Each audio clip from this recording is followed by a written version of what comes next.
அஸ்ஸலாமு அலைக்கும் வரஹ்மத்துல்லாஹி வபரகாத்துஹு. அன்புக்குரிய சகோதரர்களே, சில வருடங்களுக்கு முன்னால் மதீனா பல்கலைக்கழகத்திலிருந்து நாங்கள் சில வீடியோக்களை வெளியிட்டோம். அந்த பல்கலைக்கழகத்துக்கு எப்படி வருவது, அங்குள்ள வசதிகள் என்ன என்ற விடயங்களை பற்றி நாங்கள் பரவலாக ஆராய்ந்தோம்.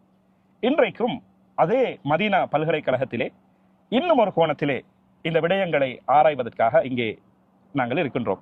பல்லாயிரம் பேரின் அறிவு கண்களை திறந்த இந்த மதீனா பல்கலைக்கழகத்துக்குள் உங்களையும் நாம் வரவேற்றுக் கொள்கின்றேன்.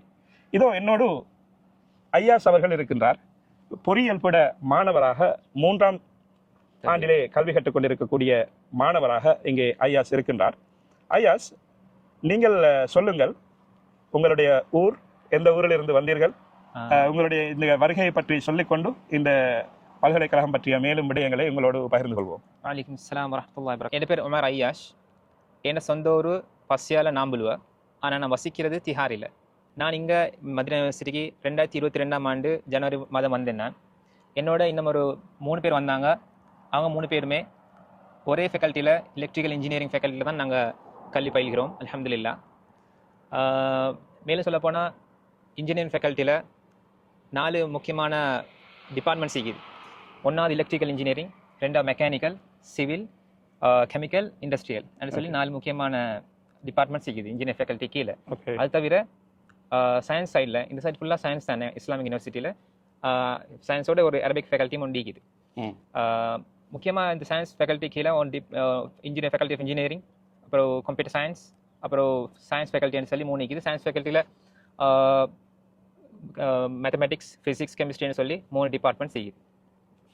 ஆமாம், நாங்கள் நிறைய பேர் நினைத்து கொண்டிருக்கிறோம் இஸ்லாமிக் யூனிவர்சிட்டி என்ற உடனேயே அல்லது மதீனா பல்கலைக்கழகம் என்ற உடனேயே இங்கே மார்க்கம் சம்பந்தமான விடயங்கள் மட்டும்தான் கற்பிக்கப்படுகிறது, அதற்கான பல்கலைக்கழகம் தான் இது என்றுதான் பரவலாக நம்பப்படுகிறது. இங்கே வந்து பார்த்தவுடன் அப்படி இல்லை என்று விளங்குகிறது. அந்த அடிப்படையில் நீங்கள் குறிப்பிட்டது போல இங்கே பல ஃபேக்கல்ட்டிகள் இருக்கிறது. அப்படியானால் இந்த ஃபேக்கல்ட்டிகளுக்கு வருவதற்கு, அதாவது விஞ்ஞான துறையிலே, என்ஜினியரிங் துறையிலே, ஐடி துறையிலே ஒருவர் வர வேண்டும் என நினைத்தால் அவருக்குரிய கல்வி தகமைகள் என்ன, எப்படி அவர் இந்த பல்கலைக்கழகத்துக்கு நுழைவதற்கான வாய்ப்புகளை பெற்றுக்கொள்வார்? அது எப்படி என்றால், ஹஜ்ஜுக்கு பிறகு ஒரு நவம்பர், அக்டோபர் அது மாதிரியான மாதங்களில் எங்களோட இந்த இஸ்லாமிக் யூனிவர்சிட்டி மூலமாகவே ஒரு லிங்க் கொண்டு அறிமுகப்படுத்தப்படும். அந்த லிங்க் மூலமாகத்தான் இங்கே படிக்கிறதுக்கு நாங்கள் அப்ளை பண்ணணும். அப்படிதான் அப்ளை பண்ணணும் இங்கே படிக்கிறதுக்கு. ஓகே, அதுக்குரிய வயதெல்லைகள் இருக்கிறதா? அதுக்குரிய வயதெல்லைகள் 18 to 25 வரைக்கும் தான் அதுக்குரிய வயதில்லை. அதுக்கு என்ன மெயின் ரெக்யர்மெண்ட்ஸ் நாங்கள் பார்க்க போனால், A-level முக்கியமாக செஞ்சுக்கணும். A-level செஞ்சுக்கணும் கட்டாயமாக. அது மூலம் நாங்கள் இங்கே அப்ளை பண்ணலாம். அது தவிர மேலதிக டாக்குமெண்ட்ஸ் எல்லாம் மீக்குது. அது அந்த லிங்க் மூலம் நாங்கள் போயிட்டு பார்க்கும்போது விளங்கும் என்னென்ன டாக்குமெண்ட்ஸ் நாங்கள் சப்மிட் பண்ணணும். முக்கியமான டாக்குமெண்ட்ஸ் வந்து நாங்கள் அரபிக் டிரான்ஸ்லேஷன் மூலம் சப்மிட் பண்ணணும். அந்த அரபிக் டிரான்ஸ்லேஷன் வந்து எப்படி என்றால், ஒரு ஹைகோர்ட் டிரான்ஸ்லேட்டர், ஒரு ஹைகோர்ட்டால் அப்ரூவ் பண்ணப்பட்ட ஒரு டிரான்ஸ்லேட்டர் மூலமாக தான் அந்த அரபிக் டிரான்ஸ்லேஷன்ஸ் வந்து டிரான்ஸ்லேட் பண்ணி படிக்கணும். அப்படியானால் அப்படி அவர்கள் விண்ணப்பிக்கும் பொழுது ஏற்கனவே அவர் அரபு மொழிகளை தெரிந்திருக்க வேண்டுமா, அரபு பாண்டித்தியம் பெற்றிருக்க வேண்டுமா? இது சம்பந்தமாக கொஞ்சம் சொல்லுங்க. அரபு பாண்டித்தியம் பெற்றிருக்க வேண்டும் என்பது கம்பல்சரி இல்லை.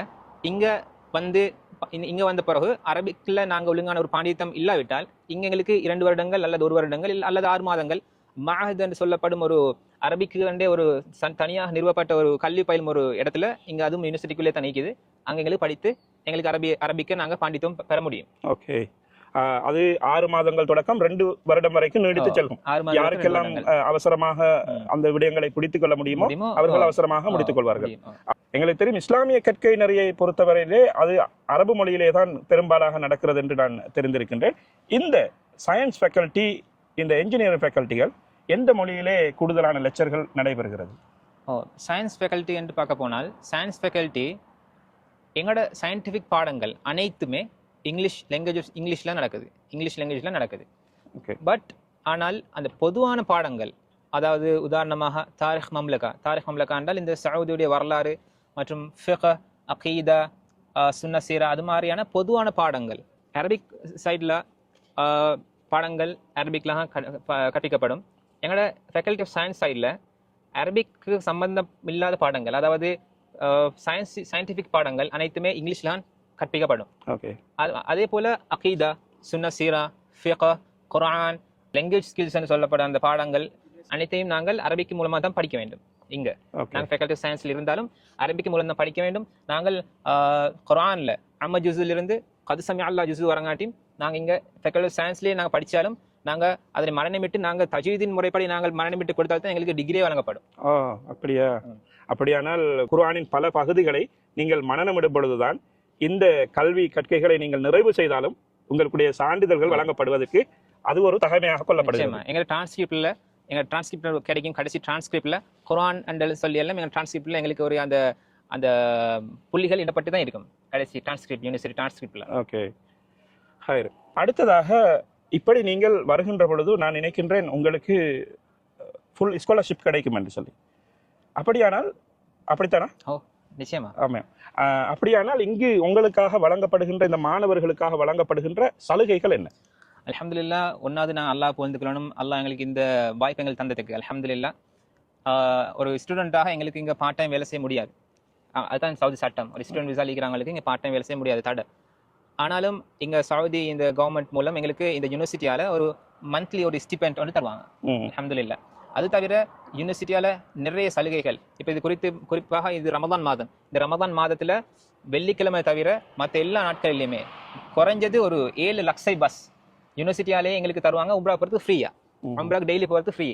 அது தவிர எங்களுக்கு இந்த யூனிவர்சிட்டியிலிருந்து ஹரத்துக்கு போகிறதுக்கு ஃப்ரீ பஸ் சர்வீஸ், ஃப்ரீ இஃப்தார் அப்படின்னு சொல்லி எல்லாமே அல்ஹம்துலில்லாஹ் இந்த யூனிவர்சிட்டி எங்களுக்கு நிறைய ப்ரொவைட் பண்ணுறாங்க. அல்லாஹ் மென்மேலும் எங்களுக்கு யூனிவர்சிட்டி ப்ரொவைட் பண்ணுறவங்களுக்கு அல்லாஹ் மென்மேலும் பரக் செஞ்சு கொடுக்கணும். ஆமாம். அப்படியானால் நீங்கள் திருமணம் முடித்தால் உங்களுடைய குடும்பங்களை கூட்டி வருவதற்கான வாய்ப்புகளும் இங்கே இருக்கிறதா? அது ஒரு காலத்தில் இருந்தது. இப்போது அந்த சட்டங்கள் வந்து ஸ்ட்ரிக்ட் பண்ணப்பட்டு வைக்கப்பட்டுள்ளது. ஆனாலும் இன்ஷா அல்லாஹ் இப்போ இன்னொரு காலத்தில் அது அந்த சட்டங்கள் நடைமுறைக்கு வரும் என்று மாணவர்கள் நம்புகிறார்கள், எதிர்பார்க்கிறார்கள். ஆனால் முன்னொரு காலத்தில் அது இருந்தது. இந்த நாங்கள் எங்கள் படித்தால் இங்கே படிக்கும்போது எங்களுக்கு இப்போ நாங்கள் மெரி பண்ணணும்னு வச்சால் அவங்களுக்கு ஒய்ஃபுக்கு ஒய்ஃப், எங்களோட உமா அப்பா அவங்களுக்கு எல்லாம் யூனிவர்சிட்டியால் விசா ப்ரொவைட் பண்ணுவாங்க. ஆமாம், இவ்வளவு சலுகைகளும் சில நேரம் இஸ்லாமிய கற்கையினர்களுக்காக மாத்திரமல்ல ஏனைய பீடங்களுக்கும் இந்த சலுகைகள் எல்லாமே ஒரே மாதிரியாக வழங்கப்படுகிறது. அனைத்துக்கும் சமமாக வழங்கப்படுகிறது. ஆமாம். பார்த்து கொண்டிருக்கின்ற சகோதரிகளே, எங்கள் எல்லோருக்கும் இருக்கின்ற ஒரு ஆவல் தான் இது மாதிரியான இஸ்லாமிய பல்கலைக்கழகங்களிலே எங்களுடைய பிள்ளைகளையும் அனுப்பி இங்கே கற்கையினர்களை கற்க வேண்டும் என்பது.